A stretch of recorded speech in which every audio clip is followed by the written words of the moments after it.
আল্লাহ রসুল বলে, আয়েশা তুমি কি জানো এই নামাজ প্রতিষ্ঠিত করতে গিয়ে উটের পচা নাড়ি ভুঁড়ি আমার মাথার উপরে চাপিয়ে দেওয়া হয়েছে। এই নামাজ কায়েম করতে গিয়ে শিয়াবে আবি তালিব ওইখানে 3 বছর জেল খেটেছি। ও আয়েশা, এই নামাজ কায়েম করতে গিয়ে পাথরের আঘাত খেয়েছি। এই নামাজ কায়েম করতে গিয়ে আবু জেহেল, উতবা, সাইবা আমার জামা ছেড়ে দিয়েছে।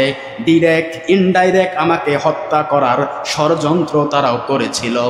ও আয়েশা, আজকে তাম পৃথিবীতে এই কোরআনের রাজ চলছে, কায়েম হয়ে গেছে। ও আয়েশা, হয়তো আমি আর কিছুক্ষণ থাকবো না, হয়তো আর বেশিক্ষণ আমি দুনিয়ার জমিনে থাকবো না।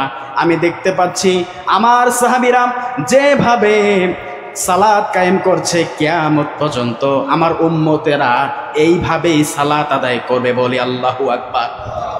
এই চিন্তায়, এই ভালো লাগায়, অনুভূতিতে, খুশিতে আমার চোখ দিয়ে পানি এসে গেছে। আয়েশা, সোমবার ফজরের নামাজ যিনি পড়লেন হযরত আবু বকর, এই ফজরের নামাজ পড়ার পর থেকে রসুল দৃশ্য দেখলেন, রসুল কেঁদে ফেললেন। জোহরের আগেই রসুল দুনিয়ার জমিন থেকে বিদায় নিয়ে চলে গিয়েছেন।